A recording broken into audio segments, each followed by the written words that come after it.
বিকাশ নাম্বারটা দেন, আমি টাকাটা এখনই দিয়ে দিচ্ছি। অনেক কষ্ট করে টাকাটা জমাইছো, মানে তুমি কি বেকার? ভাই আমি পড়ালেখা করি আর পাশাপাশি আব্বুর সাথে কৃষি কাজ করি। তো তোমার আব্বু তোমার ঈদের মার্কেট করে দেয় নাই? ভাই 3 বেলা যে আমারে খাইতে দেয় এইটাই অনেক। আমরা গরিব মানুষ ভাই, আমাদের আবার কিসের ঈদের market?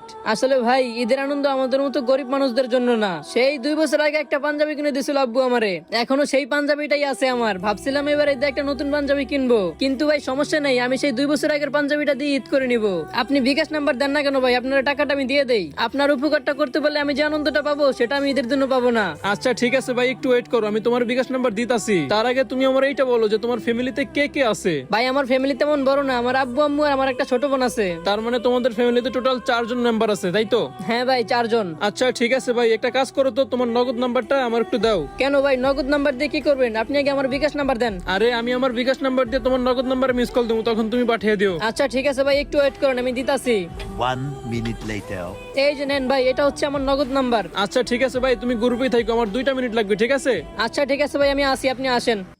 A few moments later. তো গাইস, আমি কিন্তু ওর নাম্বারটা কপি করে আমার নগদ অ্যাপসে চলে আসছি, আর এখন আমি আমার সামর্থ্য অনুযায়ী ওর নাম্বারে কিছু টাকা সেন্ড মানি করে দিব। তো গাইস, এই তো আমি ওর নাম্বারে টাকা সেন্ড মানি করে দিয়েছি। তো চলো আমরা এবার গেমে চলে যাই, দেখি ও কি বলে। হ্যালো হ্যালো শুভ, আসো, দেখো তো তোমার ফোনে কোনো মেসেজ গেছে কিনা। ও ভাই সাহেব 18,000 টাকা! ভাই এই টাকা আমি জীবনও রাখতে পারবো না ভাই, আমি টাকাটা এখনই ব্যাক করে দিতাছি। আরে আরে শোনো ভাই, শোনো কি বলতাছি, শোনো। না ভাই আমি আপনার কোনো কথাই শুনবো না ভাই, আমি টাকাটা এখনই ব্যাক করে দেবো। আরে ভাই, আমি তোমার টাকাটা কেন দিছি আগে সেটা তো শুনবা। তুমি এই টাকাটা ক্যাশ আউট করে আজকে মার্কেটে যাবা, তারপরে প্রথমে তুমি তোমার আব্বুর জন্য একটা লুঙ্গি আর একটা পাঞ্জাবি নিবা, তারপরে তোমার আম্মুর জন্য সুন্দর দেখে একটা শাড়ি কিনবা, আর জানি কি বললা, তোমার একটা ছোট বোন আছে, ওরা তোমার সাথে করে নিয়ে যাবা, ওর জন্য একটা জামা কিনবা। দেন তুমি তোমার মন মতো মার্কেট করে নিবা। তারপরে যদি টাকা বসে তাহলে তুমি ভালো মন্দ কিছু কিনে নিয়ে যাবা ঘরের জন্য, সবাই খাইবা ঈদের দিন। ভাই বিশ্বাস করেন, আপনার মতো মানুষ হয় না। আমি আমার আব্বু আম্মুকে আপনার কথা বলবো। হ্যাঁ, আঙ্কেল আন্টিকে আমার সালাম দিও, আর বইলো আমার জন্য একটু দোয়া করতে। ঠিক আছে ভাই। আচ্ছা তাহলে তুমি থাকো, ঠিক আছে? আমি যেটা বলছি ওইটাই করবা, কিন্তু এবারের ঈদটা তুমি তোমার মন মতো করে করো, ঠিক আছে? ঠিক আছে ভাই, আপনারা ধন্যবাদ দিয়ে ছোট করবো না, আপনার প্রতি সবসময় আমি কৃতজ্ঞ থাকবো। আচ্ছা ঠিক আছে, তাহলে তুমি থাকো, পরে আবার কথা হবে কোনো একদিন, ঠিক আছে? আল্লাহ হাফেজ।